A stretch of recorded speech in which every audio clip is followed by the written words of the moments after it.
Now the house is finally ours. My daughter-in-law whispered those words beside my husband's coffin while the pastor was still speaking. Not quietly enough for me to miss them, not loudly enough for anyone else to react. I stood there in my black wool coat with my gloved hands folded in front of me, staring at the polished oak casket that held the man I had loved for 42 years. The funeral home smelled faintly of lilies, old carpet, and burnt coffee from the refreshment table in the hallway. Outside, January snow drifted softly across the church parking lot. Inside, my family was already dividing what remained of my life. My son Daniel cleared his throat beside her. He didn't look at me. He didn't correct her either. That should have been my first warning. I'm glad you're here. Follow my story until the end and let me know where you're watching from. Sometimes I still can't believe how quickly a family can become strangers. The pastor continued reading from the Bible, his voice warm and practiced, but the words barely reached me anymore. Margaret, my daughter-in-law, adjusted the pearl earrings she'd worn to the funeral, like she was attending a luncheon instead of burying my husband. Her blonde hair fell perfectly against the collar of her cream-colored coat. Too elegant for grief, too composed. At the time, I didn't realize why she kept smiling at people across the room. Later, I would understand exactly what they had planned. The church fellowship hall was crowded after the burial.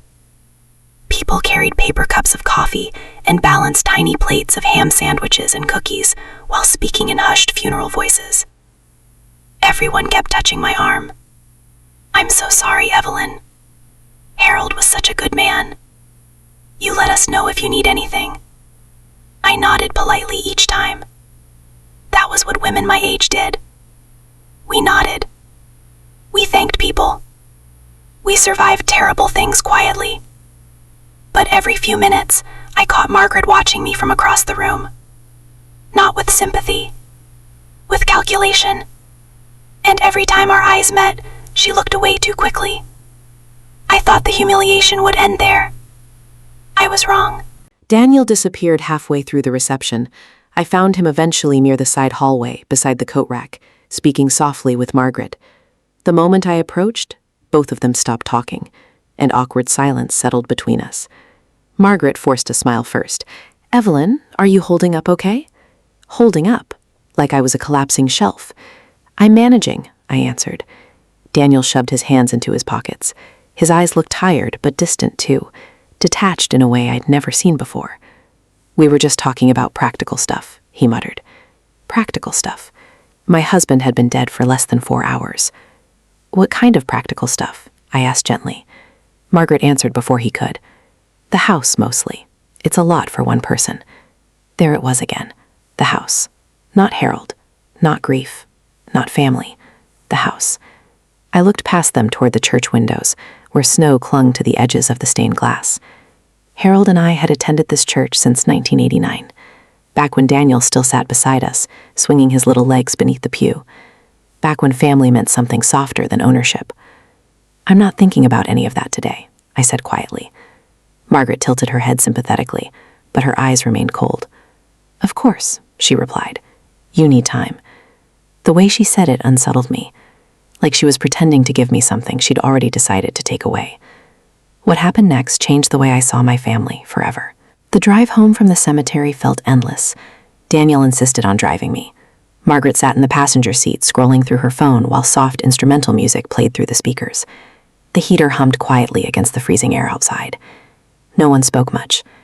Every few miles, Daniel cleared his throat, like he wanted to say something but changed his mind. I watched snow-covered neighborhoods pass outside the window, families inside warm homes, lights glowing softly through curtains.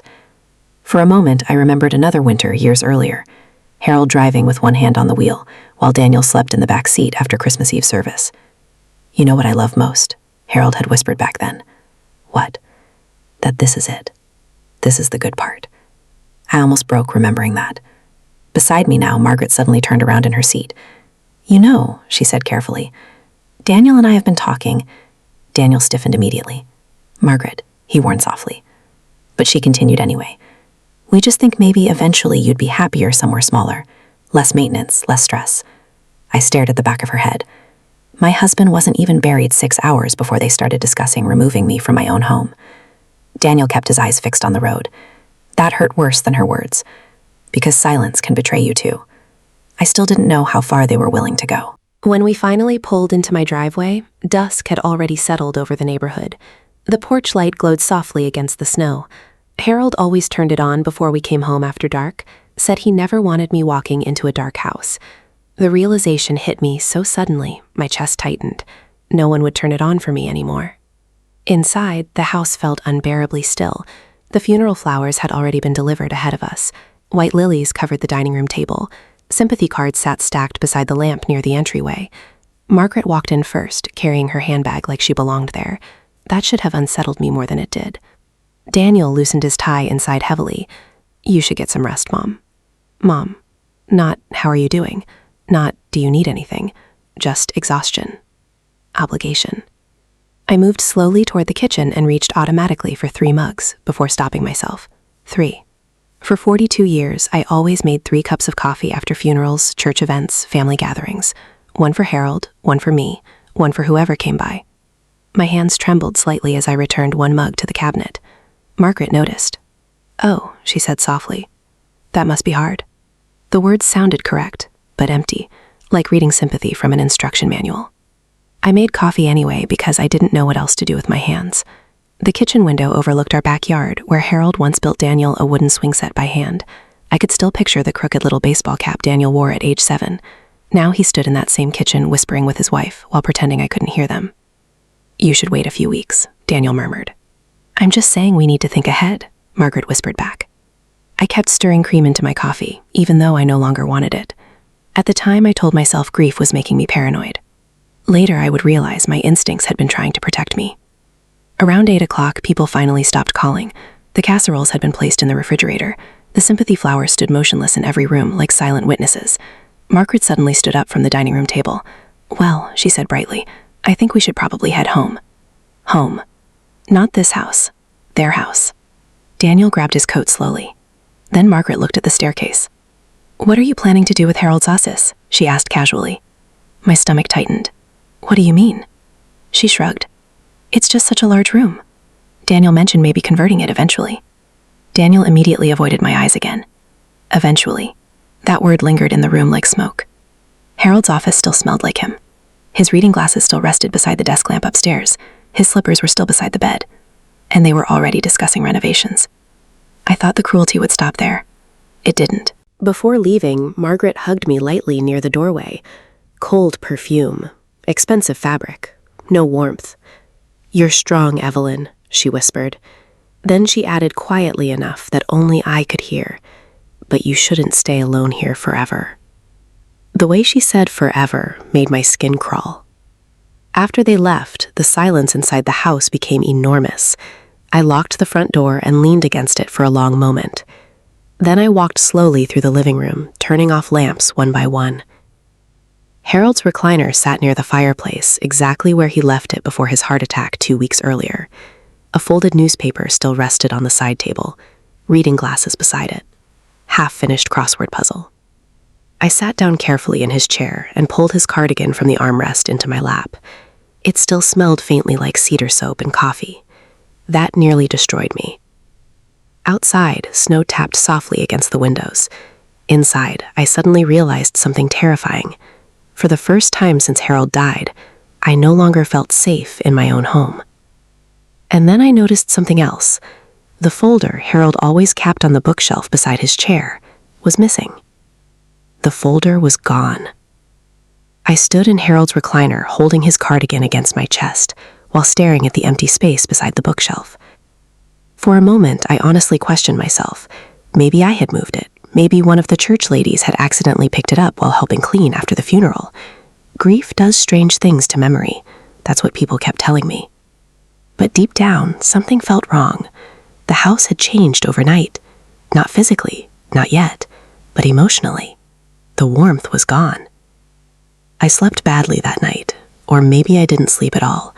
Every hour I woke to unfamiliar silence. No television murmuring downstairs. No soft cough from Harold beside me. No sound of him padding through the hallway at 3 a.m. because he couldn't sleep with warm milk. At one point, I reached across the bed before remembering there was no one there anymore. My hand touched cold sheets. That nearly broke me. I finally got up around 5:30 and wrapped myself in Harold's old navy robe. The hardwood floors felt icy beneath my feet as I walked downstairs. The kitchen still smelled faintly like funeral flowers and coffee grounds. I automatically reached for 2 mugs again. That should have been my second warning. The body remembers routines long after the heart understands loss. Outside, snow covered the backyard in a smooth white sheet.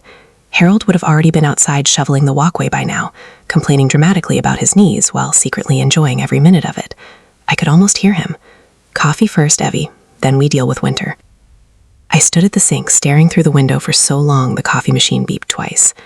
When I finally sat down at the kitchen table, I noticed something strange. Harold's mail tray was empty. Completely empty. That tray had sat beside the refrigerator for 23 years.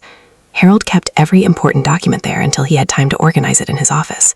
Insurance statements, property tax notices, bank envelopes. Nothing disappeared from that tray accidentally. My stomach tightened slowly. I told myself not to overreact, but I started opening drawers anyway, quietly, methodically. The utility bill folder was still there, the holiday cards, old receipts, but several property-related folders were missing. Not all of them, just enough to make me uneasy.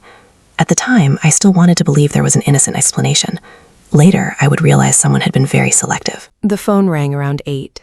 Daniel. His voice sounded distracted the moment I answered. "How are you doing this morning, Mom?" Morning. Not, how did you sleep? Not, do you need company?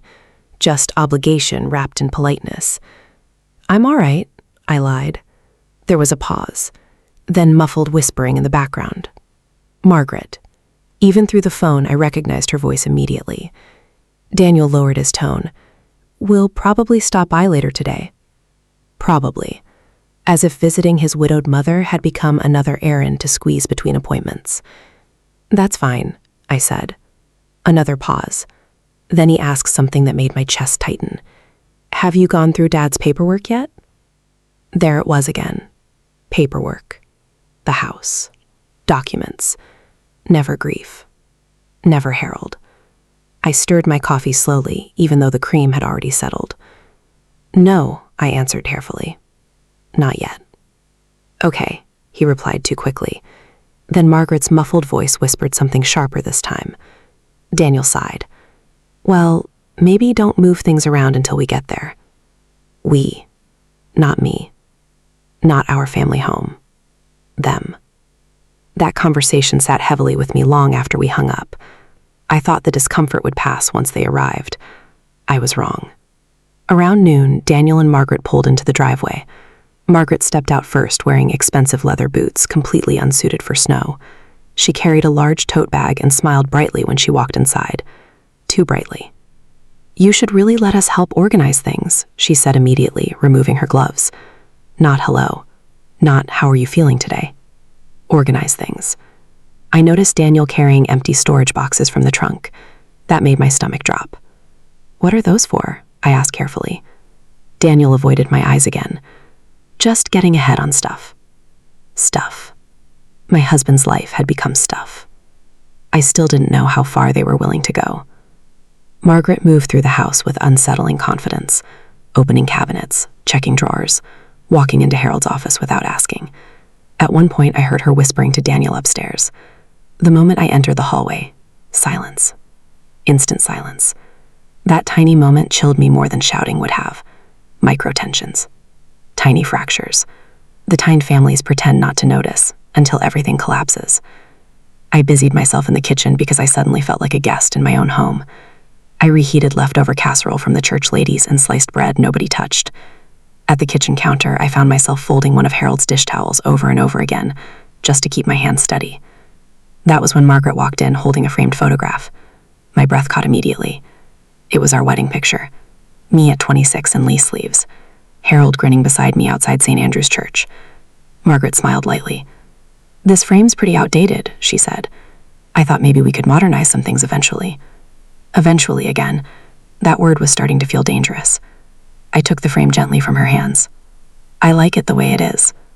For a split second, irritation flashed across her face. Then the smile returned. Of course, she said sweetly, but that wasn't even the worst part. Later that afternoon, I walked upstairs to put fresh towels in the guest bathroom. Halfway down the hallway, I stopped. Harold's office door was closed. Voices inside. Low. Urgent. I wasn't trying to eavesdrop, but then I heard Margaret say something that made my blood run cold. If she stays here another year, the market could change. Silence. Then Daniel answered quietly. She's grieving, Margaret. And we're drowning in debt. The hallway suddenly felt too narrow to breathe in. I stood there frozen with towels in my arms, while snow tapped softly against the upstairs windows. Debt. I hadn't known about debt. Daniel and Margaret lived in a beautiful house across town, luxury SUV, country club membership, vacations in Napa every fall. At least that's what I thought. What else didn't I know? I stepped backward carefully before they could hear me. My hands trembled all the way downstairs. That conversation changed something inside me. Not fully, not yet, but a crack had formed. I began noticing things after that. Little things. Margaret opening drawers she had no reason to open. Daniel photographing documents on his phone. A notepad left briefly on the dining room table with the words, property taxes, listing prep, estate transfer. When Margaret realized I'd seen it, she flipped the page over immediately, then smiled. Always smiling. At dinner, they acted almost normal again. That was the disturbing part. Margaret complimented my roast chicken. Daniel asked about church friends.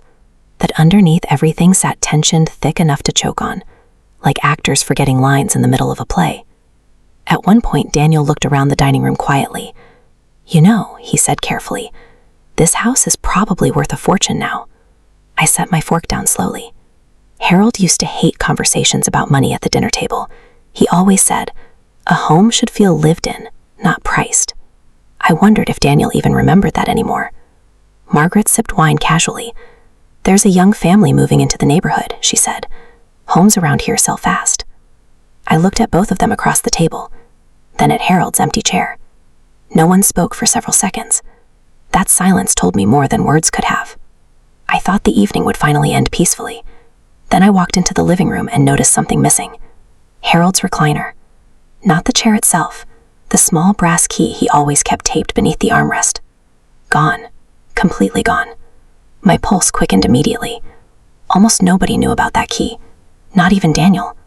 At least, I didn't think he did. I crouched beside the chair pretending to fix my slipper while panic spread slowly through my chest. Because suddenly I remembered exactly what that key opened. The locked cabinet inside Harold's office. And then another terrifying realization hit me. The office door upstairs had been locked all afternoon. I looked toward the staircase, and for the first time since Harold died, I began wondering whether my husband had been hiding something from all of us, or protecting me from it. The office stayed locked the next morning. I noticed it before I even finished making coffee. The brass handle upstairs wouldn't turn anymore. At first, I simply stared at it, confused. Harold never locked that room from the inside, not once in 42 years of marriage. His office had always been open to me. Bills scattered across the desk, half-finished crossword puzzles, legal pads covered in tiny handwritten reminders, the smell of cedarwood and old books. Now the door stood shut like it belonged to someone else. I rested my hand against the wood for a long moment. Then I heard footsteps downstairs. Margaret. Her heels clicked softly against the kitchen tile. Not rushed, comfortable. That should have unsettled me sooner than it did. I went down slowly, adjusting the sleeves of Harold's cardigan around my wrists. Morning light spilled through the kitchen windows, pale and cold against the snow outside. Margaret was already standing at my counter, pouring herself coffee, using Harold's favorite mug, the dark green one with tiny chips near the handle. My chest tightened immediately. "Oh," she said casually when she saw me. "I hope you don't mind. Daniel said this one was just sitting there." Just sitting there. Like Harold hadn't used it every single morning for 15 years. I forced a small smile. Of course. That was the thing about grief. Sometimes the cruelest moments looked tiny from the outside. A coffee mug, a door, a missing key. But those small things add up, quietly, like cracks spreading through ice. Margaret sat at the kitchen island scrolling through her phone while I fried eggs neither of us really wanted. "You should really think about repainting in here eventually," she said suddenly. I glanced up. "The yellow feels a little dated." I stared at the walls Harold and I painted together during the summer of 1998. Daniel was still in college back then. Harold spent 2 weekends sanding cabinets while country music played through an old radio near the sink. He danced with me barefoot on these same floors after we finished. Now Margaret looked around the room like she was touring a property listing. At the time, I still told myself I was imagining things, but deep down, something colder had started growing. Daniel arrived around noon carrying grocery bags. He barely kissed my cheek before walking straight upstairs toward Harold's office. I listened carefully from the kitchen. The lock clicked open, then shut again. A few minutes later, both their voices lowered into whispers. When I started climbing the stairs, silence immediately followed. That silence was becoming its own language. I paused halfway up. "Everything all right?" I called gently. A beat too long passed before Daniel answered. "Yeah, just organizing Dad's paperwork." Organizing. Always organizing. I noticed something else then. The small digital keypad near the office desk safe had been changed. I knew because Harold once made me memorize the old code after his heart procedure 2 years earlier. Our anniversary. Now the screen flashed red after I tried it. Access denied. My stomach dropped slowly. I thought the betrayal would come loudly. Arguments, cruel shouting, door slamming. Instead, it arrived quietly, in changed passwords, whispered conversations, and rooms I suddenly wasn't allowed to enter. That afternoon, I decided to do laundry. Normal things helped me breathe. I folded towels slowly while old jazz music played from the living room radio Harold loved. For a few minutes, the house almost felt familiar again. Then I opened the linen closet and froze. Several shelves had been reorganized completely. My things moved. Boxes labeled. Old photo albums stacked near the floor. Margaret appeared behind me, holding a clipboard. A clipboard. "We're just trying to make things easier for you," she explained brightly. I looked down. Each shelf had labels now. Keep, donate, storage. My fingers tightened around a towel. "You went through my things?" "It's just temporary," she replied quickly. "This house has a lot of clutter." Clutter. 42 years of marriage reduced to clutter. I suddenly couldn't breathe properly. But that wasn't even the worst part. Later that evening, my neighbor Sharon stopped by with soup. Sharon had lived across the street for almost 20 years. She and Harold used to argue about baseball teams over backyard fences every summer. The moment Margaret saw her at the door, her smile changed. Too polished, too careful. "Evelyn's exhausted," Margaret said before I could speak. "We're trying not to overwhelm her." "We," again. Sharon frowned slightly. "I just wanted to check in." "I'm fine," I said softly. But Sharon kept looking past me toward Margaret. Women our age notice things, tiny shifts, ownership disguised as concern. While I got bowls from the kitchen, Sharon leaned closer near the entryway. "You okay?" she whispered. Such a small question, but I nearly cried hearing it, because nobody else had asked me that honestly since Harold died. Before I could answer, Margaret appeared beside us instantly, almost like she'd been listening. "We're managing everything," she said smoothly. Managing. I watched Sharon's expression tighten before she finally nodded goodbye. That interaction stayed with me long after the front door closed, because for the first time, I realized Margaret was beginning to speak for me, and Daniel was letting her.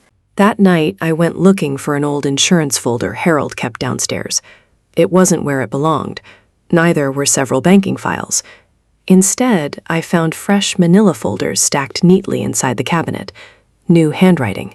Margaret's handwriting. Property assessment. Renovation estimates. Estate transition. My pulse started pounding. I opened one folder carefully. Inside sat printed estimates for kitchen remodeling, bathroom updates, floor replacement. At the bottom of one page, Margaret had written, "Once Evelyn relocates." Relocates, not moves, not decides. Relocates, like I was furniture. I heard footsteps suddenly approaching down the hallway and closed the folder fast. Daniel entered the room carrying his laptop. The moment he saw me near the cabinet, something flickered across his face. Guilt, then irritation. "You shouldn't be stressing yourself out with paperwork right now, Mom." I stared at him. "When were you planning to tell me about renovations?" His jaw tightened immediately. "It's just ideas." "Why?" Long silence. Then Margaret answered from the doorway behind him. Because eventually this house will need practical decisions. I looked between them slowly. Harold's son, my son, standing there while his wife discussed my future like a business arrangement. What exactly are you planning? I asked quietly. Neither answered right away. That silence terrified me more than honesty would have. Daniel rubbed his forehead tiredly. We're just trying to think ahead. Ahead to what? My death? My removal? I still didn't know. But I was beginning to understand something painful. My grief had created an opening, and they had stepped into it immediately. Later that night, after they went upstairs, I sat alone in the living room under the dim lamp beside Harold's recliner. Snow drifted quietly outside. The television played softly without sound. I folded one of Harold's sweaters across my lap again and again, trying to steady my thoughts. That was when I noticed another change. The framed family photo above the fireplace was gone, the large one from our 40th anniversary party. I stood up immediately. After several minutes of searching, I finally found it leaning face down inside the hallway closet. Face down, like someone had intentionally removed it. My hands shook, lifting it back out. The glass had cracked slightly near Harold's smile. At the time, I still wanted to believe it was accidental, but deep inside, I knew it wasn't. What happened next changed everything. The following morning, I awoke earlier than usual. The house felt strangely active downstairs. Cabinet doors opening, footsteps moving quickly, whispering.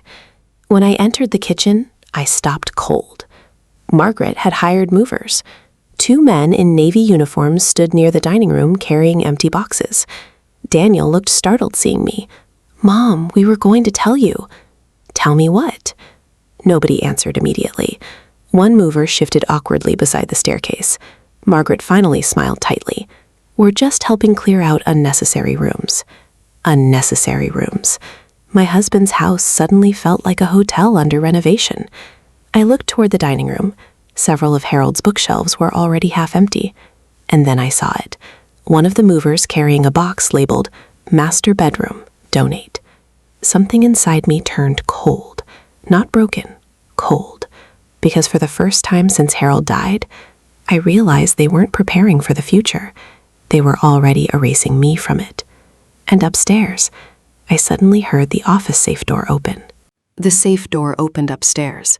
I heard the heavy metallic click from the living room, while one of the movers carried another box through my hallway. For a second, nobody moved. Not me, not Daniel, not even Margaret. Then Margaret recovered first, too quickly. "Oh," she said lightly, brushing imaginary dust from her sleeve. "They finally got it open." They. As if I were listening to strangers discuss someone else's house. My pulse throbbed painfully in my throat. I looked toward the staircase, where soft footsteps echoed overhead. Harold's office. His safe. The one he barely opened in front of anyone, including me. That should have frightened me more than it did. But grief changes the shape of fear. After losing the person you built your entire life around, everything else starts feeling strangely unreal. The movers continued working. Boxes scraped softly across hardwood floors. Tape guns snapped shut. Outside, snow drifted lazily across the front lawn. Harold once spent entire Saturdays maintaining with ridiculous pride. "He treats that grass better than most people treat their children," I used to joke. Harold would laugh and kiss my forehead, without even looking up from the mower. I nearly heard that laugh again, standing there. Then Margaret walked toward me, holding a stack of old magazines. "Do you want to keep these?" she asked casually.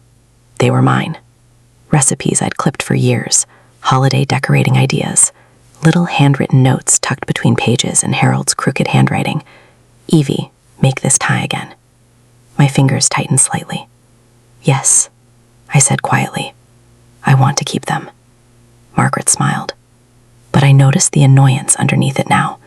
Tiny, controlled. The kind people think they're hiding successfully. I was starting to realize something painful.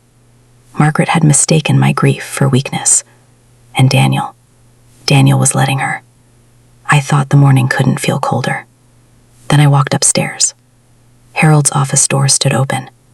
The safe beside his desk hung wide, empty. My stomach dropped instantly. Completely empty. Shelves cleared. Folders gone. Even the small velvet jewelry box Harold kept inside for my anniversary bracelets had disappeared. Daniel stood beside the desk, rubbing the back of his neck nervously.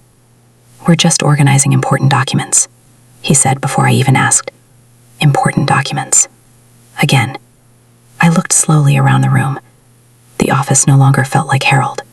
It felt processed, disturbed, like someone had entered a church and rearranged the altar. "What was in the safe?"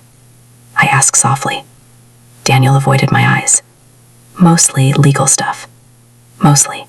At the time, I didn't realize how carefully he was choosing his words. Margaret stepped beside him, holding a folder against her chest. "There were a lot of outdated papers," she added smoothly.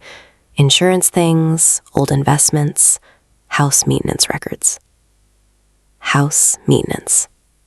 Not memories. Not your father's life. Just paperwork. I walked toward Harold's desk slowly. The chair still sat slightly pushed back, exactly how he left it the morning he died.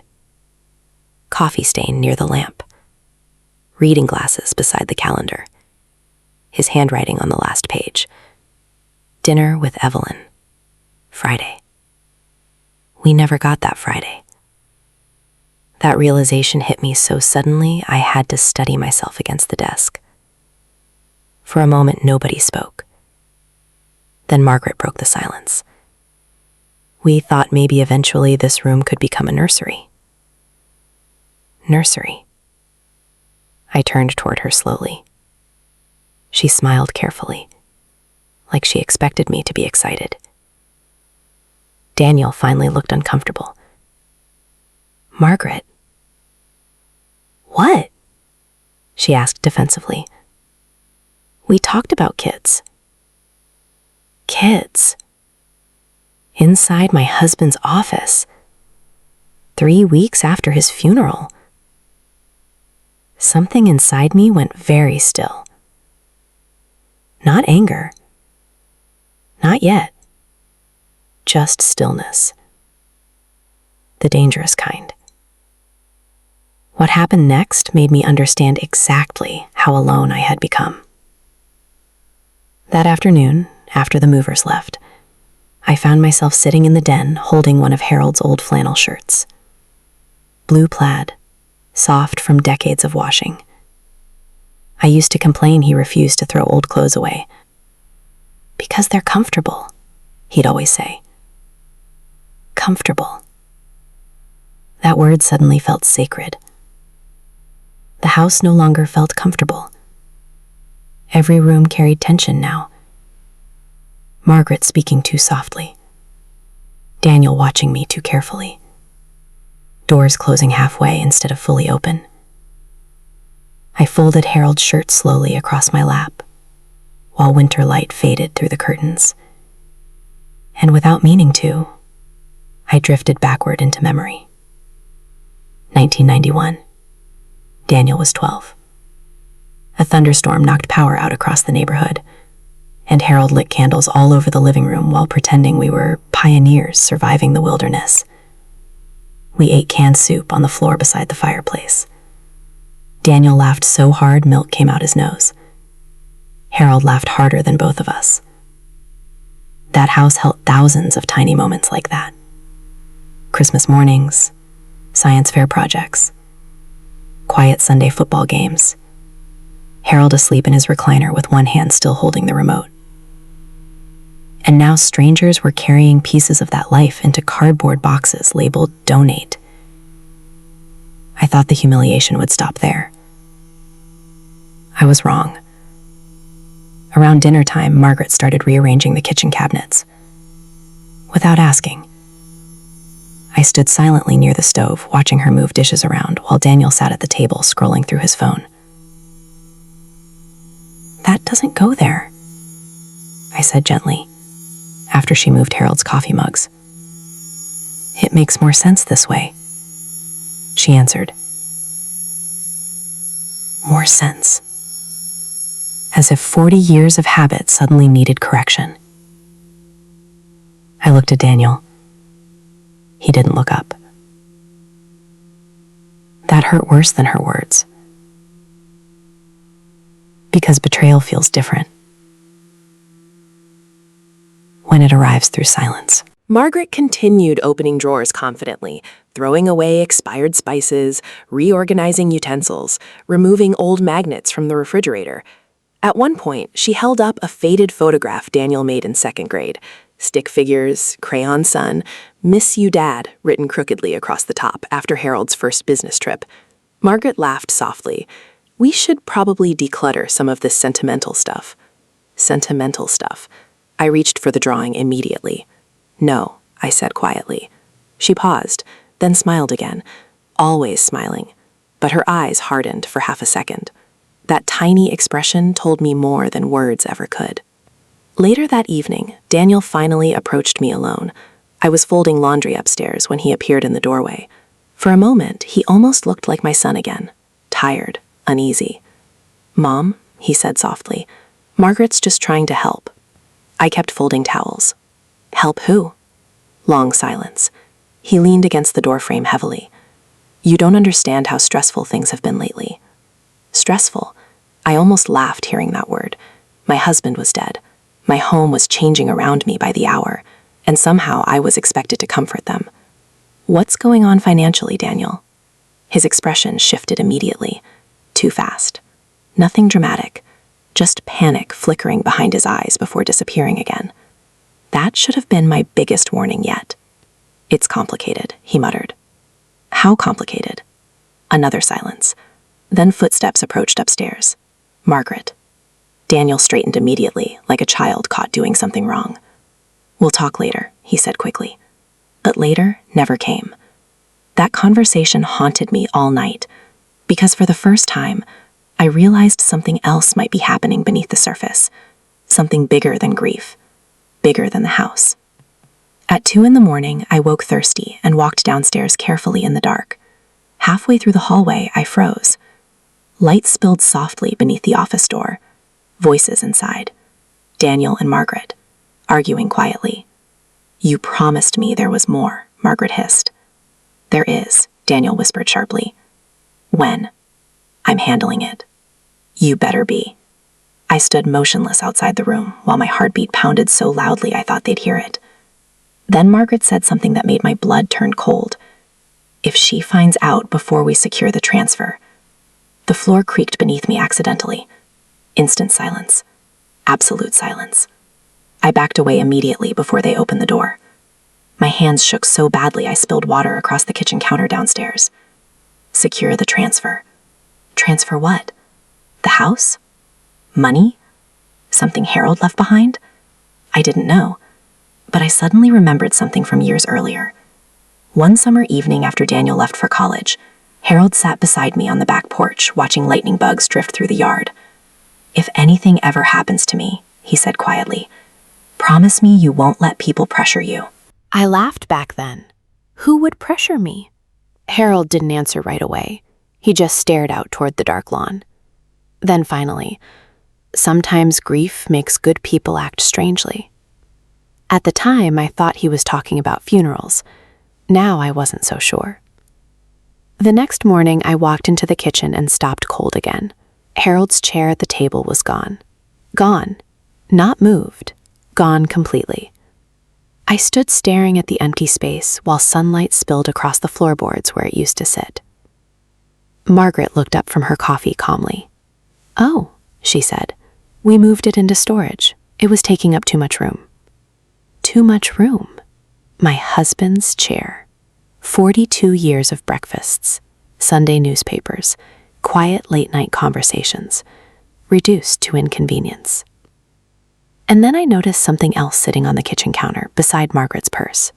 A realtor's business card, with my address handwritten across the top. The realtor's business card stayed on the counter all morning. Cream-colored cardstock, gold lettering, Coldwell Banker Elite Properties, my address written neatly across the back in Margaret's handwriting. I stood there staring at it while coffee burned quietly inside the machine behind me. Margaret walked in a few seconds later wearing workout clothes she had no intention of sweating in. The moment she noticed the card in my hand, her expression flickered. Tiny, fast, but I caught it. "That's nothing," she said casually, opening the refrigerator. Nothing. People always say nothing too quickly when it's something dangerous. I turned the card over slowly. Why does a realtor have my address?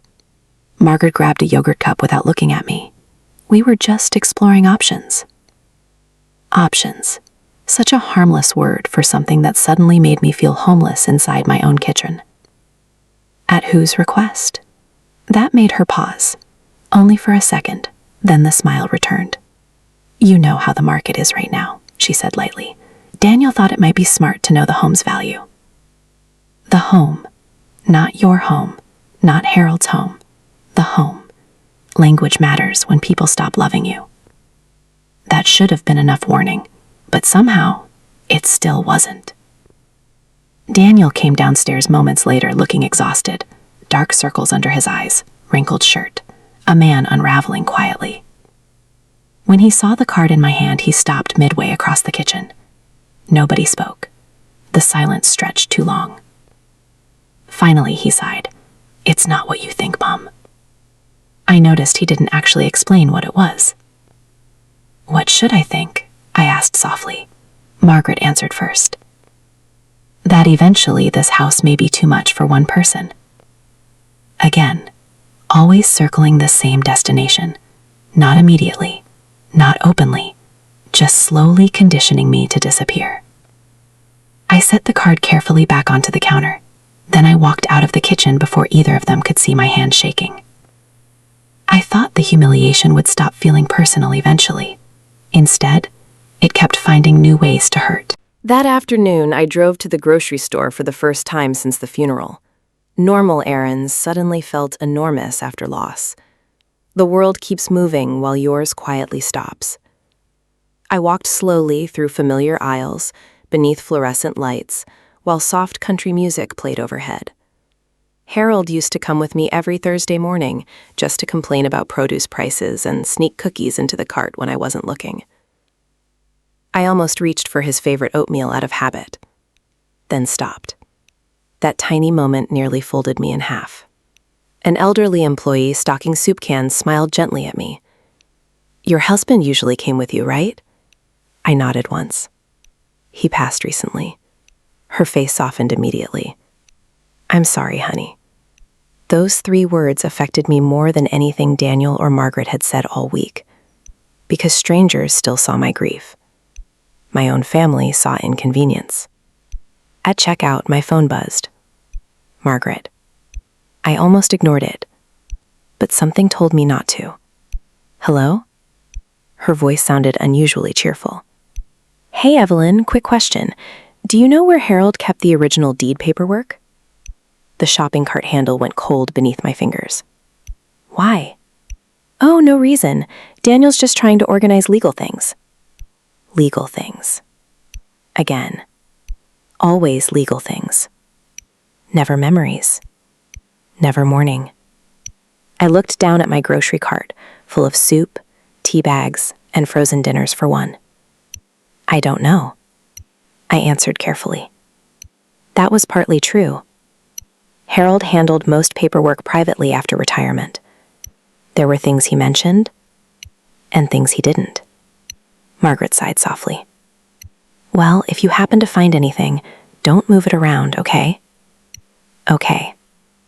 Like I was a confused patient, not the woman who built that life beside Harold from nothing. The call ended.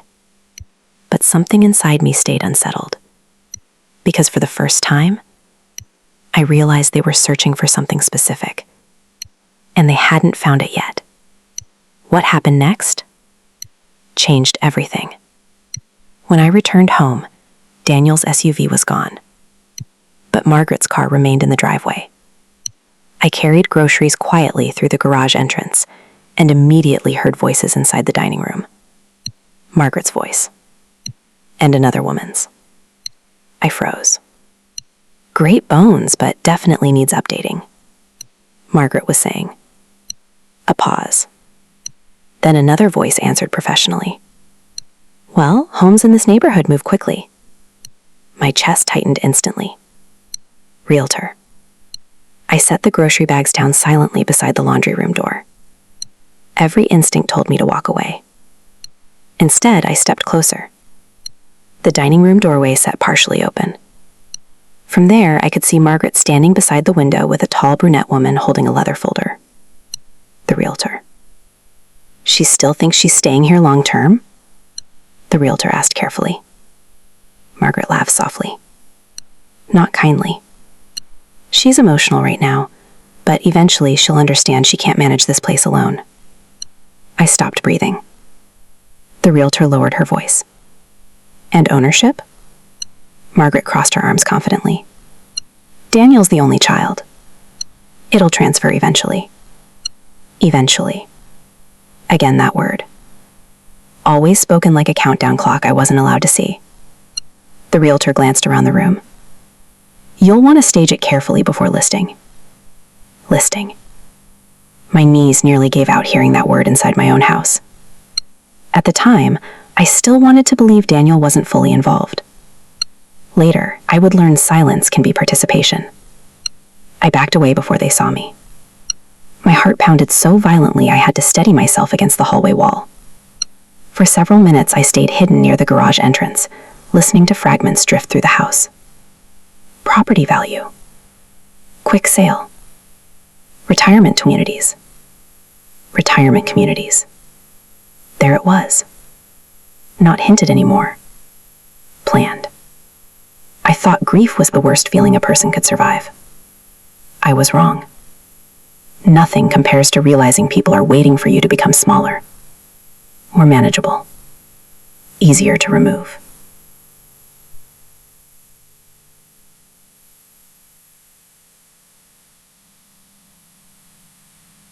I quietly carried groceries upstairs instead of entering the dining room. My own home suddenly felt hostile, like enemy territory disguised as familiarity. That evening, Margaret behaved perfectly normal at dinner. That disturbed me most. She asked if I wanted more mashed potatoes, complimented my sweater, smiled constantly. Meanwhile, I couldn't stop hearing, "She'll understand eventually." At one point, Daniel reached for the salt shaker and accidentally called the house our place. Our place. He corrected himself immediately, but not before I noticed, and not before Margaret smiled down at her plate. Tiny victories. That's how they were treating my life now. Tiny victories. After dinner, I escaped to the backyard porch, wrapped in Harold's old coat. The air smelled like snow and chimney smoke. Across the fence, Sharon's porch light flickered on. A few moments later, she stepped outside carrying a casserole dish covered in foil. "You disappeared before I could bring this by yesterday," she called gently. I forced a smile. She walked over slowly, then stopped when she saw my expression. "What's wrong?" I almost said nothing. That's what women my age are trained to say. Nothing. Everything's fine. But something inside me cracked open instead. "I think they're trying to sell my house." The words sounded unreal spoken aloud. Sharon's face changed immediately. Not shock. Recognition. That terrified me. She looked toward my kitchen window carefully before lowering her voice. "Evelyn, there's something I think you should know." Cold spread slowly through my chest. "What?" Sharon hesitated. Then finally, "A few days ago, Margaret asked me if I knew any good assisted living communities nearby." The world went completely still. I stared at her. "She what?" Sharon nodded reluctantly.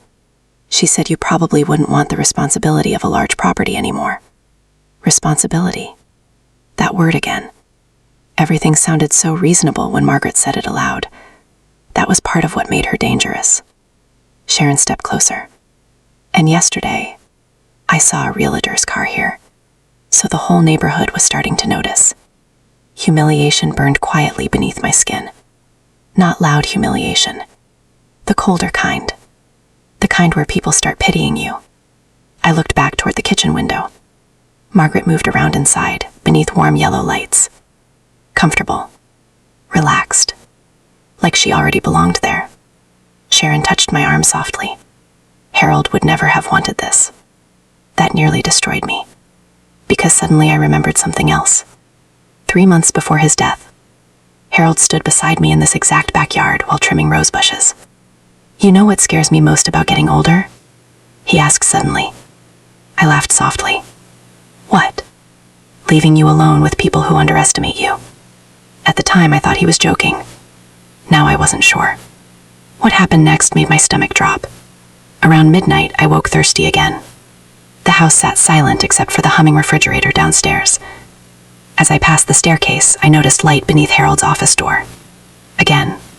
Voices. I moved closer carefully. Daniel sounded stressed. "If she talks to a lawyer," Margaret interrupted sharply. "She won't." Long silence. Then Daniel asked the question that froze my blood completely. "What if Dad changed something before he died?" Another silence. Longer this time. Then Margaret answered quietly. "Then we find it first." I backed away slowly before the floorboards could creak beneath me. My hands trembled violently all the way back to my bedroom, because for the first time since Harold died, I realized my husband may have known exactly what was coming, and somewhere inside that house, he had hidden something they were desperate to find. I barely slept after overhearing them. The house sounded different once you knew people inside it were hiding things from you. Every floorboard creak felt suspicious. Every whispered conversation downstairs tightened something inside my chest. At 3 a.m, I sat alone at the kitchen table, wrapped in Harold's cardigan, while snow drifted softly outside the windows. The refrigerator hummed quietly. The clock above the stove ticked louder than usual. And for the first time since Harold died, I stopped feeling helpless. Not strong yet, but alert. That should have happened sooner. I kept replaying Margaret's words in my head. Then we find it first. Find what? Documents? Money? Some change Harold made before he died? I stared at the dark hallway leading towards his office. Then suddenly I remembered something small, something I hadn't thought about in years. Harold had another attorney, not the local family lawyer who handled taxes, someone else, a man downtown named Richard Bennett. Harold only mentioned him twice in the last decade, both times privately, both times after Daniel and Margaret left family dinners. At the time, I thought it was business-related. Now I wasn't so sure. By 6:30, I had already showered and dressed, quietly, carefully. I wore my gray wool coat and the pearl earrings Harold bought me on our 30th anniversary, the ones Margaret kept staring at during the funeral reception. Downstairs, the house remained silent. Daniel and Margaret were still asleep in the guest room. That unsettled me too. Originally, they were only supposed to stay a few days. Now their suitcases lined the upstairs hallway like permanent fixtures. I moved carefully through the kitchen, making coffee. 1 cup, not 2. That still hurt every single time. I left no note when I walked out. Something inside me warned against it. The morning air bit sharply against my cheeks as I backed the car out of the driveway. Snowbanks lined the quiet suburban streets, while Christmas decorations still hung from porches, despite January already settling in. Harold always hated when people left decorations up too long. Says the man who keeps the tree standing until Valentine's Day, I used to tease him. I almost smiled remembering that. Then the reality returned. He was gone, and people inside my house were planning my future without me. What happened next changed everything. Richard Bennett's office sat inside an older brick building downtown, above a bookstore and a small insurance agency. Nothing flashy. Polished brass directory, dim hallway lighting, the kind of place older men trusted with serious things. I stood outside Suite 204 for a long moment, steadying myself before knocking. The receptionist looked up immediately. "Can I help you?" "I'm Evelyn Harper," I said softly. I was hoping to speak with Richard Bennett. The moment I mentioned my name, her expression changed slightly. Recognition. That tiny shift sent cold prickles down my arms. "1 moment, Mrs. Harper." She disappeared behind a wooden door. A minute later, an older man in silver-rimmed glasses stepped into the hallway. Richard Bennett. Late 70s, maybe. Tall, calm, the kind of face built from decades of listening carefully before speaking. When he saw me, genuine sadness crossed his expression. "Evelyn," he said quietly, "I'm very sorry about Harold." Something in his voice almost broke me, because unlike Daniel and Margaret, he sounded like he missed Harold too. He guided me into his office overlooking downtown streets dusted with snow. Bookshelves lined the walls, legal folders stacked neatly across his desk, and sitting near the window, a framed photograph of Harold and Richard fishing together years ago. My throat tightened immediately. "You were friends," I whispered. Richard nodded once. 40 years. That hurt more than I expected, because suddenly I realized Harold had kept parts of himself protected from even me. Not secrets exactly. Safeguards. At the time, I still didn't understand why. Richard folded his hands carefully. I had a feeling I might see you soon. The room went still. "What does that mean?" He studied me quietly for several seconds before answering. Harold was worried. Worried. Not about his health, not about dying. About something else. I sat straighter immediately. Worried about what? Richard exhaled slowly. "Before I answer that, I need to ask you something first." My stomach tightened. "Has Daniel been pressuring you about the house?" There it was. Direct. No soft language anymore. No practical decisions. No future planning. Pressure. I looked down at my gloves resting in my lap, then nodded once. Richard closed his eyes briefly, like a man hearing confirmation of something painful. That's what Harold feared. The air inside the office suddenly felt thinner. I thought grief was the heaviest thing I could carry. I was wrong. Realizing your husband predicted your betrayal is heavier. Much heavier. Richard opened a locked drawer beside his desk and removed a thick navy folder. My pulse quickened immediately. The folder had Harold's handwriting across the front. Evelyn. Personal. My hands trembled before I even touched it. He told me not to release this unless... Richard paused carefully. Unless what? Unless he believed someone might try to manipulate you after his death. The room fell completely silent. Outside, a siren wailed faintly downtown before disappearing again. I stared at the folder. Harold knew. At least partly. Maybe not everything, but enough. Richard slid the documents toward me slowly. Your husband created a trust 18 months ago. I blinked. A trust? Richard nodded. The house is protected inside it. My heartbeat stopped for half a second. Protected. Not transferred to Daniel. Not exposed. Protected. At the time, I didn't fully understand what that meant. But I understood one thing instantly. Margaret and Daniel didn't own my home. Richard continued carefully. The trust grants you full residential control for life. No sale can happen without your consent. I stared at him in complete silence. Then suddenly, every strange moment from the past week rearranged itself in my mind. The realtor, the paperwork, the whispers, the safe, the panic in Daniel's eyes. They were searching for this, and they hadn't found it. A strange calm spread through me then. Not triumph, not revenge, something quieter, like finally stepping onto solid ground after weeks underwater. But Richard wasn't finished. There's more. That should have terrified me. Instead, I leaned forward. Richard removed another document. This letter was written by Harold 3 weeks before he passed. My throat tightened painfully. For me? Richard nodded once. He wanted you to have it personally. I unfolded the paper slowly.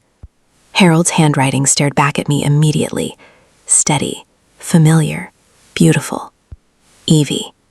If you're reading this, it means I'm gone. And that thought alone breaks my heart. The tears came instantly. Silent. Uncontrollable. I pressed my hand over my mouth while Richard quietly looked away to give me privacy. I kept reading. I know you think I don't notice everything, but I do. I see how Margaret talks around you instead of to you. I see how Daniel changes when she's unhappy, and I know you'll try to keep peace even if it costs you comfort. Promise me you won't disappear inside your own grief. This home belongs to you as much as it ever belonged to me. I built protections because I needed to know you'd be safe here. Trust yourself, and don't let guilt make decisions for you. Love always, Harold. I couldn't breathe for several seconds afterward. The office blurred through tears. Not dramatic tears, the quiet, devastating kind that come from being deeply understood by someone who's gone. What happened next shifted something inside me permanently. Richard handed me tissues gently, then lowered his voice. "Evelyn, there's another reason Harold created the trust quietly." I looked up. He believed Daniel had financial problems. My chest tightened again. How serious? Richard hesitated carefully.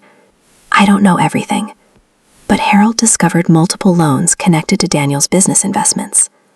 Suddenly, pieces started clicking together. The tension, the urgency, the desperation, Margaret's obsession with the house. They weren't simply greedy. They needed something, and they needed it fast. Richard folded his hands again. Harold worried they might pressure you emotionally once he was gone. Pressure you emotionally. That phrase echoed painfully inside my chest, because that was exactly what had been happening. Tiny humiliations, isolation, constant suggestions about my future, making me feel weak enough to surrender voluntarily. I thought I was just grieving badly. Now I realized I had been managed, carefully, strategically. I still didn't know how far they were willing to go. Before I left, Richard handed me copies of the trust paperwork inside a plain brown envelope. "Keep these somewhere safe," he said quietly. "Not at the house?" His silence answered me before his words did. Then finally, "Not yet." That chilled me more than anything else that day, because for the first time, someone outside my own fears was confirming the danger was real. The drive home felt surreal. Snow melted slowly against the windshield while Harold's letter rested inside my purse beside the trust documents. Traffic lights blurred softly through winter sunlight. For the first time since the funeral, my grief had changed shape. It was still there, still enormous, but underneath it now sat something else. Awareness. I wasn't powerless, and Daniel and Margaret didn't know that yet. That realization became its own kind of strength. Quiet strength. Dangerous strength. When I pulled into the driveway, Margaret's car was gone. Only Daniel's SUV remained. The house looked peaceful from outside. Normal. That frightened me now, because betrayal rarely looks dramatic from the street. I walked inside quietly. The moment Daniel saw me entering the kitchen, he stood too quickly. "Where were you?" "Too fast. Too nervous. I went out."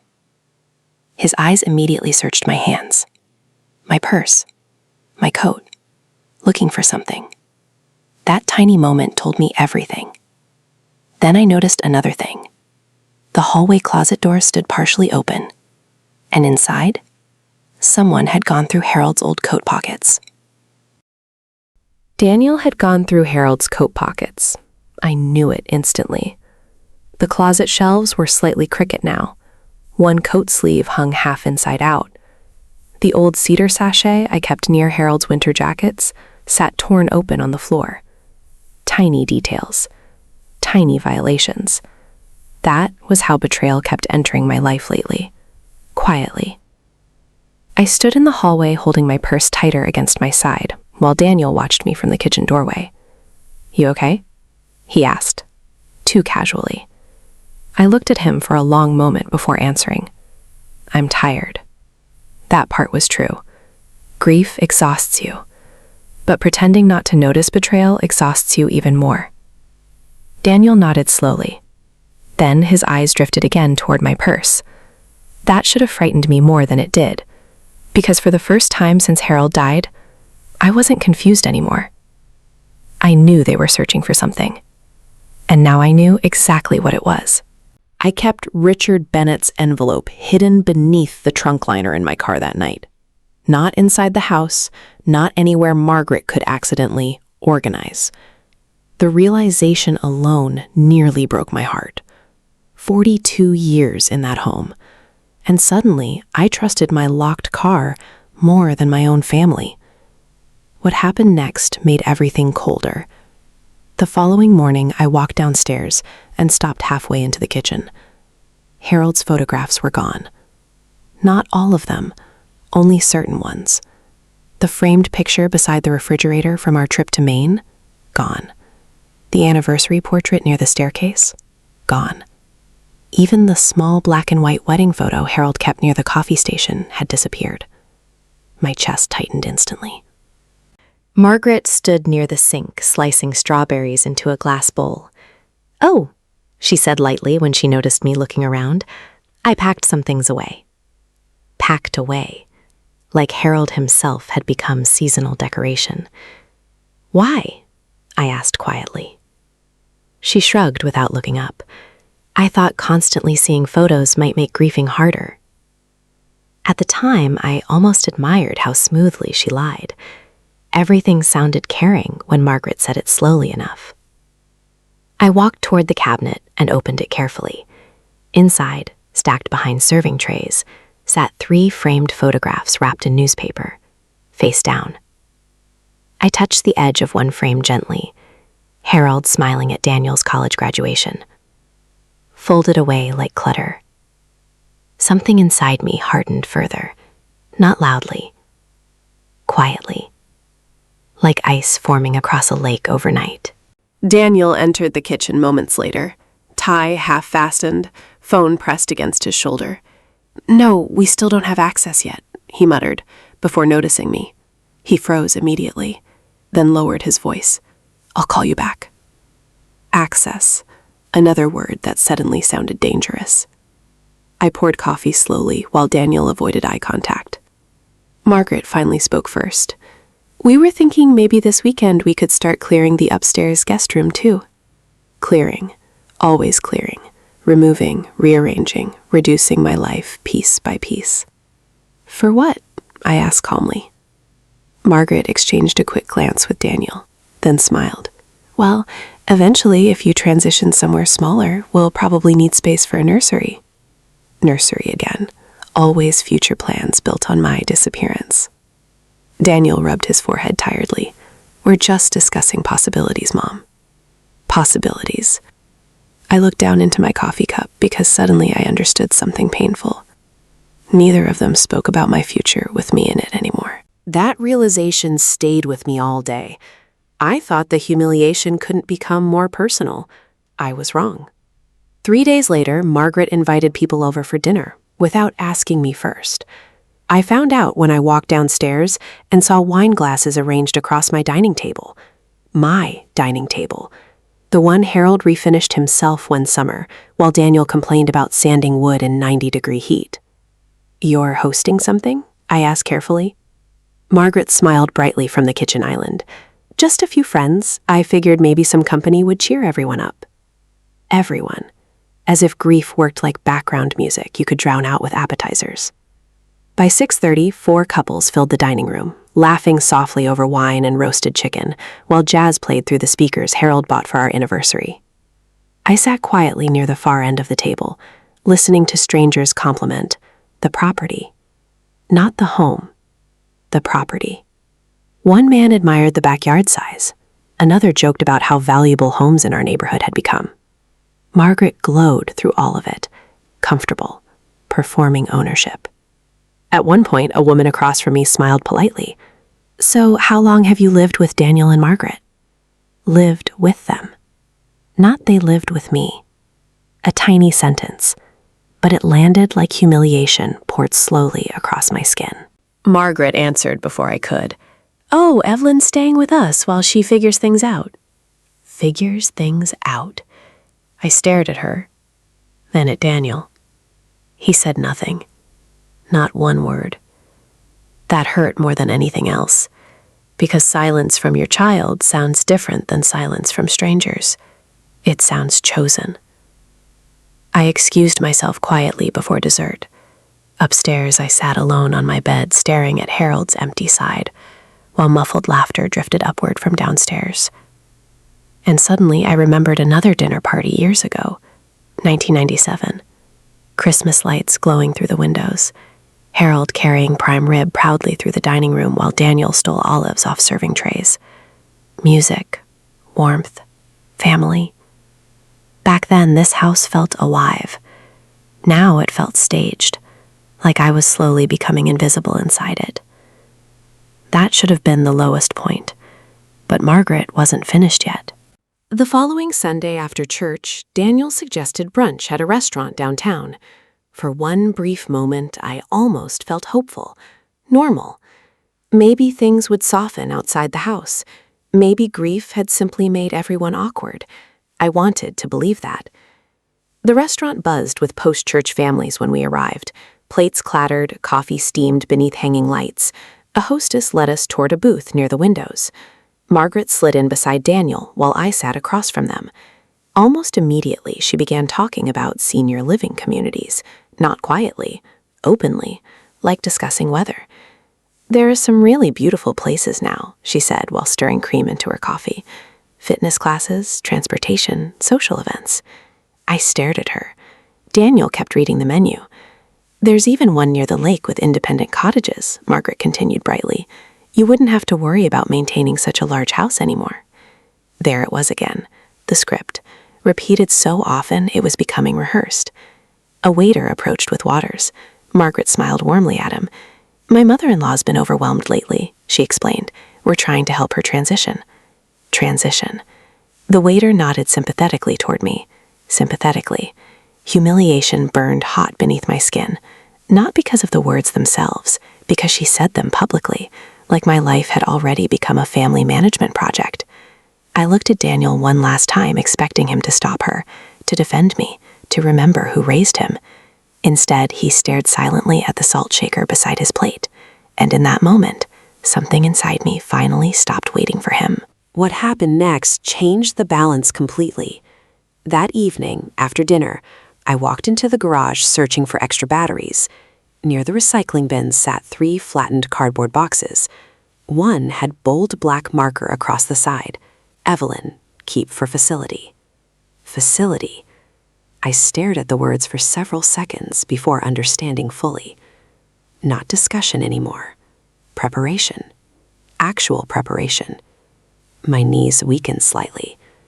At the time, part of me still wanted to confront them immediately, demand explanations, cry, scream. But another part remembered Harold's letter. Don't let guilt make decisions for you. So instead, I stayed quiet, and I started watching more carefully. That became my power. Observation. Over the next few days, tiny details exposed more than arguments ever could. Margaret making calls behind closed doors.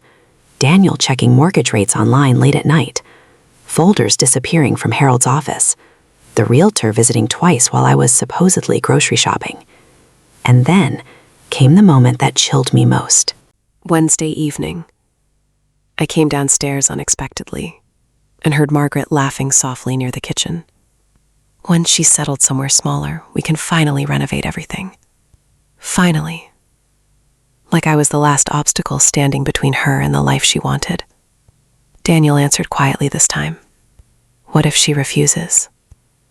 Long silence. Then Margaret replied, "She won't. She's too emotional right now to fight anything." I stopped halfway down the staircase, gripping the railing tightly. Too emotional. Not grieving. Not heartbroken. Weak. Manageable. Predictable. That was how she saw me. And maybe worse, that was how my son allowed her to see me. I backed upstairs before they noticed me. But for the first time since Harold died, I smiled. Just slightly. Because downstairs, 2 people still believed I was powerless. And hidden beneath the trunk liner in my car, sat documents that could destroy every plan they thought was already working. Then my phone buzzed. A text from Richard Bennett. "Call me. Something important just came up about the trust." I stared at Richard Bennett's text for a long time that night. The house sat quiet around me, except for the muted television downstairs, where Daniel and Margaret watched some home renovation show together. Home renovation. The irony almost made me laugh. I remained upstairs in my bedroom with Harold's letter unfolded across my lap. His handwriting looked steady, even now, protective, certain. Trust yourself. Those 2 words stayed with me. For weeks, grief had made me feel hollowed out, slow, fragile. But now, something else was growing beneath the sadness. Clarity. That should have frightened me more than it did. I called Richard the next morning from my car parked outside a pharmacy 3 towns over. I didn't want anyone overhearing.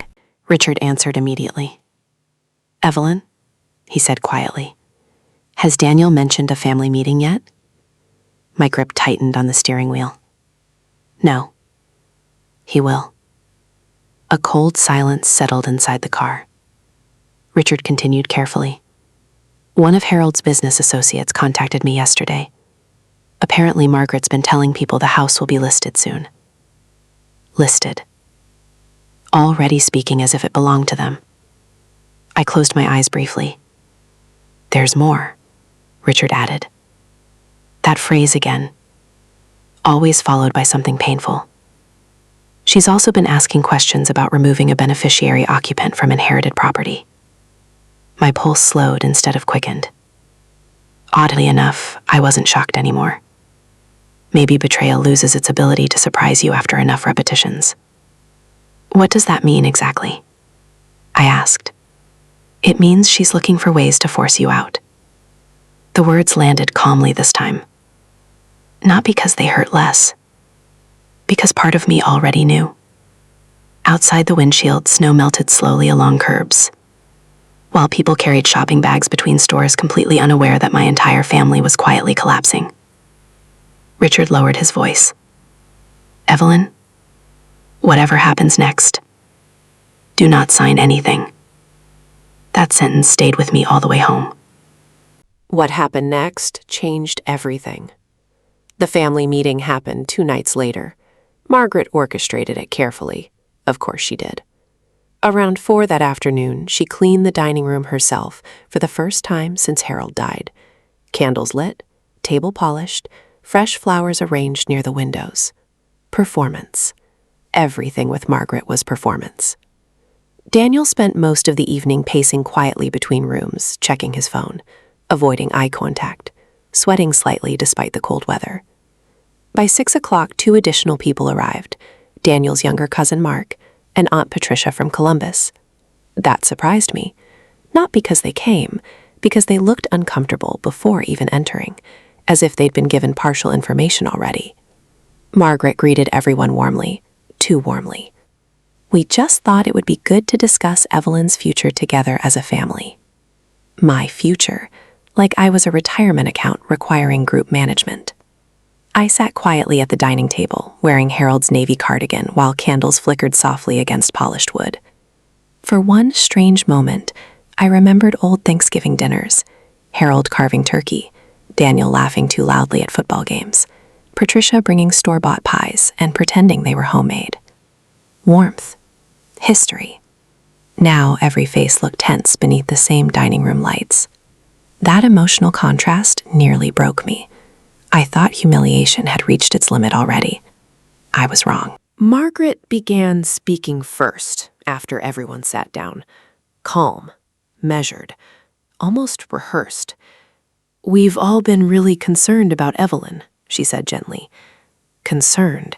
That word had become dangerous too. She's been struggling emotionally since Harold passed. I noticed Daniel staring down into his water glass, silent again, always silent. Margaret folded her hands dramatically, and maintaining such a large property alone at her age just isn't realistic long term. At her age, there it was. Not grief anymore. Now it was age, weakness, dependency. I looked around the table slowly. Nobody interrupted her. Not yet. Margaret continued smoothly. "We've researched some wonderful independent living communities nearby. Communities, not homes, not choices. Facilities wrapped in softer language." She slid a glossy brochure across the table toward me. Smiling elderly couples holding wine glasses beneath fake sunset lighting. My stomach turned. "I'm not moving," I said quietly. Margaret's smile tightened slightly. "Nobody's forcing you." That was the first direct lie of the evening. Daniel finally cleared his throat. "Mom, We're just trying to think ahead financially. Financially? Always back to money. Mark shifted uncomfortably beside him. Patricia avoided my eyes entirely. I realized then they'd probably been told I was overwhelmed, confused, maybe even unstable. That realization hurt more than the brochures. Because character assassination begins softly in families, one concerned conversation at a time. What happened next changed the atmosphere completely. Margaret pulled a folder from beside her chair. Thick, organized, prepared. I actually spoke with a realtor and an estate transition consultant, she explained. Consultant, another harmless-sounding word hiding something cruel. She opened the folder carefully. Inside sat printed home estimates, projected sale values, moving timelines, retirement community costs. I stared at the paperwork silently, while candlelight flickered across the table. They had planned everything, without me, without even pretending otherwise anymore. Daniel finally spoke again. If we sell the house now, it could solve a lot of problems. A lot of problems. Not preserve memories, not honor Harold. Solve problems. I looked directly at my son. What problems? His jaw tightened immediately. Long silence. Then Margaret answered for him. Debt. There it was. Finally. Honesty. Or part of it. Daniel rubbed both hands across his face heavily. My investments went bad after the market downturn. Margaret jumped in quickly. We've been trying to recover financially for over a year. Suddenly, pieces connected faster now. The urgency, the manipulation, the pressure. They weren't simply greedy. They were desperate. At the time, I almost felt sorry for Daniel. Almost. Then Margaret slid another paper toward me, a document with highlighted sections. We drafted a temporary transition agreement, she said softly. Agreement. I didn't touch it. What kind of agreement? Margaret's voice stayed perfectly calm. You'd move into independent living temporarily while we prepare the house for sale. Prepare the house, like Harold and I had simply borrowed it from them all these years. Daniel finally looked at me directly for the first time all evening. We'd make sure you're comfortable, Mom. Comfortable. That word nearly made me laugh. The room fell silent after that. Heavy. Waiting. I noticed something then. Nobody had asked what I wanted. Not once. That realization brought an unexpected calm over me, because suddenly I understood the truth clearly. This wasn't a conversation. It was an ambush disguised as concern. And they thought they had already won. That should have made me panic. Instead, I reached calmly for my coffee. Then I asked a simple question. Before I answer anything, did either of you ever find Harold's trust documents? Everything stopped. Instantly. Margaret froze first, then Daniel. Not dramatically, just enough. Enough for me to see it. Enough for Patricia and Mark to notice too. Margaret recovered quickly. What trust documents? Too quick, too careful. I set my coffee cup down gently. The ones Harold created 18 months ago. Silence. Absolute silence. Daniel's face lost color. That tiny reaction told me everything. He knew, or at least suspected. Margaret leaned back slowly. There must be some misunderstanding, she said. That was when the doorbell rang. Perfect timing. Almost cinematic, but real. Very real. Daniel frowned immediately. We're not expecting anyone. I am, I answered quietly. The room went completely still. I stood slowly from the table and walked toward the front door, while every eye followed me. Outside stood Richard Bennett in a dark wool coat holding a leather briefcase. Snow drifted softly behind him beneath the porch light. For one strange moment, Harold's absence felt less crushing, because someone else in the world still remembered the truth. Richard entered calmly. Margaret's expression tightened immediately. Daniel looked physically ill. Richard, I said softly. He nodded once. Evelyn. Then he turned toward the dining room table. I understand there are discussions happening regarding the Harper residence. Nobody answered. Richard removed several folders from his briefcase carefully. Professional, controlled, deadly calm. The property located at 1114 Cedar Hollow Drive, he continued, is legally protected under the Harper Residential Trust, established by Harold Harper 18 months prior to his death. Margaret's face went pale instantly. Daniel stopped breathing for half a second. Richard continued, the trust grants Evelyn Harper full lifetime residential authority and sole occupancy rights. Silence. Then louder. No sale, transfer, refinance, or occupancy modification may occur without her direct written consent. Every word landed like controlled thunder. Margaret blinked repeatedly. Patricia looked horrified. Margaret finally spoke. There has to be some mistake. Richard looked directly at her.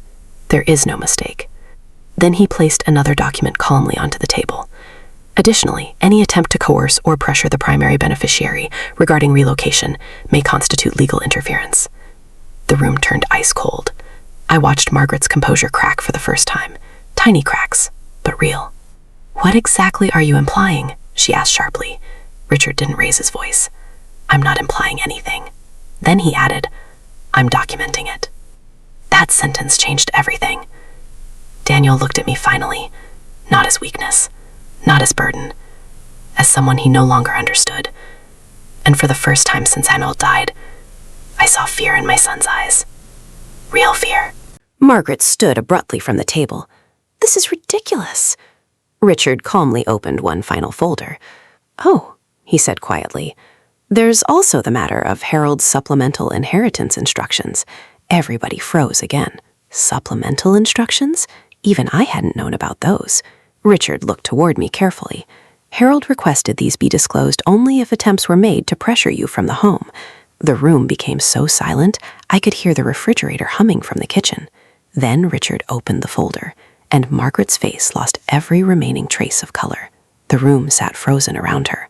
Candles flickered softly across the dining table, while snow drifted outside the windows in complete silence.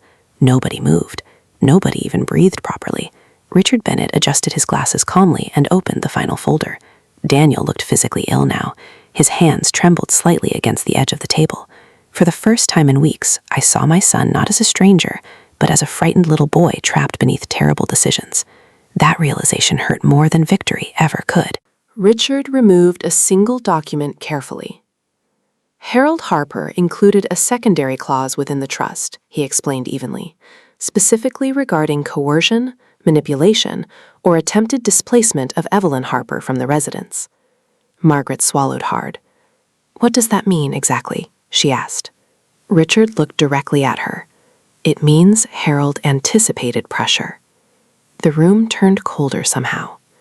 I thought the humiliation would finally end there. I was wrong. Richard continued reading quietly.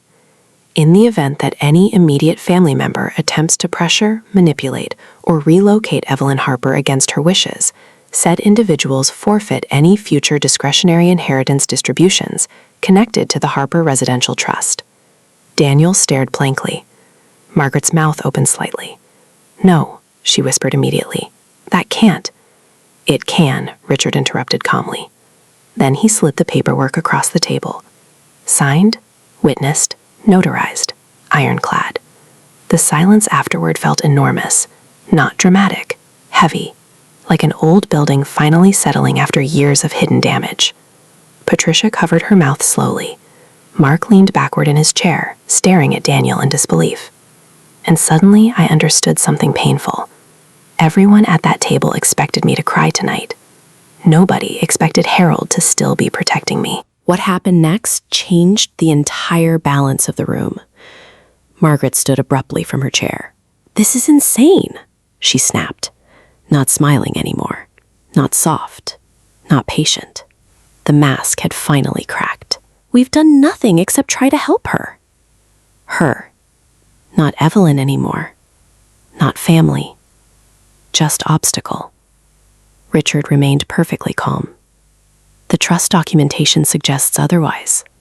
Margaret laughed sharply. Oh, please, she's grieving. She can barely manage daily life right now. That sentence hung in the room for several seconds. I noticed Daniel close his eyes briefly. Shame. Finally. Margaret kept going. She forgets things. She isolates herself. The house is too much for her. Every word sounded rehearsed, prepared, like arguments she'd been collecting privately for months. Then Richard asked one quiet question. Did Evelyn request relocation? Silence. Margaret crossed her arms tightly. That's not the point. Yes, Richard replied calmly. Legally, it is. That was the moment I realized something important. Power doesn't always arrive loudly. Sometimes it enters a room quietly holding paperwork, while the truth collapses around everyone else. Daniel finally spoke, barely above a whisper. Mom. I looked at him, really looked at him, and suddenly memories hit me all at once. Daniel at 6 years old, crying after scraping his knee on our driveway. Daniel asleep on Harold's shoulder during 4th of July fireworks. Daniel hugging me after college graduation, saying, I'll always take care of you. That memory nearly destroyed me. Because somewhere between then and now, something inside my son had slowly disappeared. I thought anger would be the strongest emotion tonight. It wasn't. Grief was. Deep grief. The kind that comes from losing someone who's still alive. Margaret sat back down heavily, then finally asked the question she'd probably wanted answered for weeks. How much control does Evelyn actually have? Richard folded his hands. Complete residential authority for life. Margaret's expression hardened instantly. And after that, Daniel looked at her sharply, but too late. Everybody heard it. Not concern, not family. Timing, inheritance, future ownership. The room went silent again. Patricia slowly pushed her chair back from the table. My God, she whispered. Margaret immediately tried recovering. That's not what I meant. But nobody believed her anymore, not even Daniel. That should have satisfied me. It didn't, because humiliation leaves scars even after truth wins. Richard gathered the papers calmly. Then he looked directly at me. Evelyn, he said softly, what would you like to do? The room turned toward me immediately, every face waiting, expecting revenge maybe, anger, a dramatic explosion. But exhaustion had changed me. I wasn't interested in revenge anymore. I just wanted peace back inside my own home. And suddenly, I remembered another night years ago, winter of 2004, heavy snow outside, Harold asleep beside the fireplace while I wrapped Christmas presents alone in the living room. He woke up halfway through and smiled at me sleepily. You know what makes a home feel safe? He asked. What? Knowing you can rest there. I hadn't rested in weeks, not truly. I looked slowly around the dining room now. The flowers, the half-empty wine glasses, the strangers pretending concern, the woman who packed away my husband's photographs, and my son, who watched it happen silently. Then I finally spoke. I want my house back. Nobody moved. I continued quietly. I want Harold's photographs back on the walls. Margaret lowered her eyes immediately. I want his chair returned to the kitchen. Daniel swallowed hard. And I want both of you to move out. There it was. Simple. Calm. Final. Margaret stared at me in disbelief. You can't be serious. I am. Daniel looked shattered. Mom. I raised my hand gently. Not angry, just done. You stopped treating this like my home weeks ago. Silence. Margaret suddenly laughed bitterly. So that's it? You're choosing paperwork over family? That sentence almost made me smile. Because people like Margaret always mistake consequences for cruelty. I looked directly at her. No, I answered softly. I'm choosing peace over manipulation. The room stayed silent after that. No dramatic screaming, no cinematic collapse. Just reality settling slowly across every face at the table. That was enough. What happened next hurt more than I expected. Daniel approached me later that night after everyone left. The house finally quiet again. Candles extinguished. Snow falling softly outside. He stood near the kitchen doorway, looking older somehow. smaller. "I never wanted this to happen," he whispered. I believed him. That was the tragedy. Weakness ruins people differently than evil does. "You still let it happen," I answered quietly. His eyes filled immediately. For one painful second, I almost reached for him. Almost. Then I remembered Harold's chair disappearing. The realtor, the brochures, the whispered plans upstairs at night. And worst of all, his silence. Daniel looked around the kitchen slowly. "You really want us gone?" Us. Still together. Still choosing her. I nodded once. Yes. Long silence. Then finally, "Okay." That one word broke something inside me permanently. Because deep down, part of me kept waiting for him to choose differently. He never did. The moving trucks arrived 3 days later. Ironically, under the same gray winter sky as Harold's funeral. Margaret barely spoke during the process. No smiles anymore, no fake concern, just cold efficiency. I watched quietly from the front window while workers carried boxes across snow-covered grass. At one point, Sharon walked over from across the street, carrying coffee in paper cups. She stood beside me silently for several minutes. Then softly, "You okay?" This time, I answered honestly, "No." That surprised her, but it was true. Winning still hurt, because even justified endings leave empty rooms behind. By evening, Daniel's SUV finally pulled away from the driveway. I stood alone on the porch, wrapped in Harold's coat, watching taillights disappear into falling snow. And suddenly, the entire neighborhood became quiet again. No whispers, no tension, no footsteps searching through drawers at night. Just silence. Real silence. The kind grief actually needs. That should have felt triumphant. Instead, it felt lonely. Inside the house, I slowly walked room to room, turning lights back on. Margaret had removed so much warmth during those weeks. Photographs hidden away, furniture moved, memories boxed up. I spent hours putting things back exactly where Harold liked them. His chair returned beside the kitchen window, wedding photo back above the fireplace, jazz records stacked beside the stereo again. Tiny restorations, tiny acts of healing. Around midnight, I finally sat alone in Harold's recliner, holding his final letter. Snow tapped softly against the windows. The house smelled faintly like cedar wood and coffee again. Home. For the first time since the funeral, it finally felt like mine again. I unfolded Harold's letter one more time and reread the final line carefully. "Trust yourself." I smiled quietly then, because he had known me better than anyone else ever would. And maybe that was the real inheritance he left behind. Not the trust, not the house. The reminder that kindness and weakness are not the same thing.